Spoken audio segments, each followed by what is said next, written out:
امیر بالاج قتل کیس میں ایک اور اہم پیشرفت سامنے آئی ہے۔ اب اس کیس کی تفتیش کرائم کنٹرول ڈپارٹمنٹ یعنی CCD کے سپرد کر دی گئی ہے۔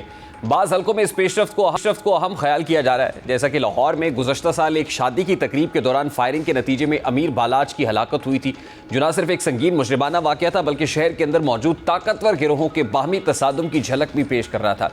ابتدائی طور پر اس کیس کی تفتیش پولیس کے انویسٹیگیشن ونگ کی ایک جوائنٹ انویسٹیگیشن ٹیم کے سپرد کی گئی تھی، جس نے اپنی رپورٹ میں تیفی بٹ اور گوگی بٹ کو اس قتل کا ذمہ دار قرار دیا تھا، لیکن اب اس کیس کی فائل CCD کو منتقل کر دی گئی ہے۔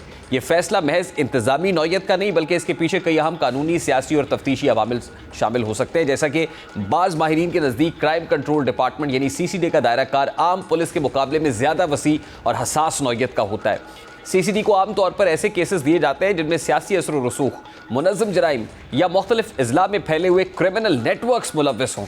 امیر بالاج قتل کیس میں ملزمان کے مبینہ روابط مختلف جرائم پیشہ گروہوں اور ممکنہ طور پر بااثر افراد سے ہونے کے شبہات پائے جاتے ہیں۔ یہی وجہ ہے کہ تفتیش کو زیادہ مؤثر، شفاف اور غیر جانبدار بنانے کے لیے اس کو CCD کے حوالے کیا گیا ہے۔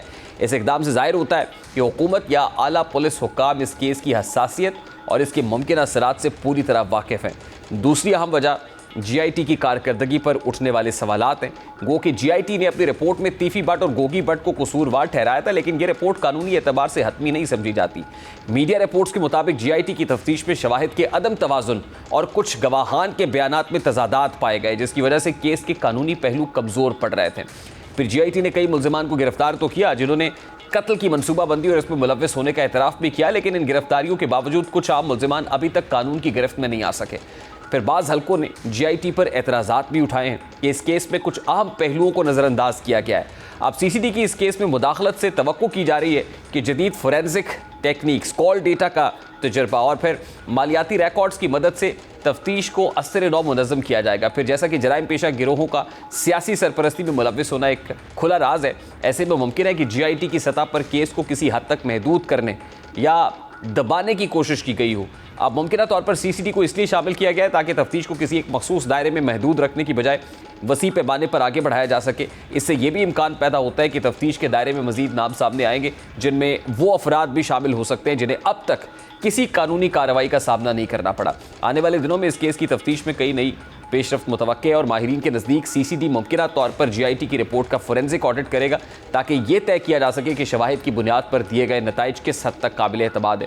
دوسرا، مقتول کے خاندان اور مخالف گروہوں کے مالی اور سماجی تعلقات کا تجزیہ بھی کیا جا سکتا ہے تاکہ محرکات کی اصل نوعیت سامنے آ سکے۔ تیسرا، CCD اس بات کا بھی جائزہ لے سکتی ہے کہ کیا یہ قتل محض ذاتی دشمنی کا نتیجہ تھا یا اس کے پیچھے کسی بڑے منظم نیٹ ورک کا ہاتھ ہے۔ امیر بالاج قتل کیس کی فائل CCD کے حوالے کرنا صرف ایک تفتیشی فیصلہ نہیں بلکہ ایک پالیسی شفٹ کی علامت بھی معلوم ہوتی ہے۔ اس سے اندازہ ہوتا ہے کہ ریاست اب ایسے ہائی پروفائل کیسز کو ایک زیادہ مرکزی اور پیشہ ورانہ ادارے کے ذریعے انجام دینا چاہتی ہے۔ اگر CCD غیر جانبداری سے اپنی تفتیش مکمل کرتی ہے تو نہ صرف مقتول کے خاندان کو انصاف ملنے کی امید بڑھ جائے گی بلکہ یہ اقدام دیگر جرائم پیشہ نیٹ ورکس کے لیے کسی ایک واضح پیغام کے طور پر دیکھا جائے گا کہ قانون کے شکنجے سے کوئی بھی بالا تر نہیں ہے۔ اب دیکھنا یہ ہوگا کہ CCD اس کیس کی گتھی کو مکمل طور پر سلجھائے گی اور اہم ملزمان گوگی بٹ جن میں شامل ان کو گرفتار کر کے اس کیس کو حتمی طور پر حل کرنے کی کوشش کی جائے گی۔ اس وقت سب کی نظریں اس بات پر جمی ہوئی ہیں کہ کیا کرائم کنٹرول ڈپارٹمنٹ واقعی امیر بالاج قتل کیس کی پیچیدہ گتھی کو سلجھا پائے گا۔ اصل سوال یہی رہے گا کہ کیا CCD واقعی تمام رکاوٹوں کو عبور کرتے ہوئے انصاف کے تقاضے پورے کرے گا یا پھر یہ بھی ماضی کی طرح کسی دباؤ یا مصلحت کا شکار ہو جائے گی۔ یہ کیس CCD کے لیے ایک ٹیسٹ کیس کے طور پر دیکھا جا رہا ہے۔ ابھی ایک بریک کے بعد واپس آئیں گے، ایک اور امپورٹنٹ سٹوری شیئر کریں گے۔ اس بریک کے بعد ہمارے ساتھ رہیے۔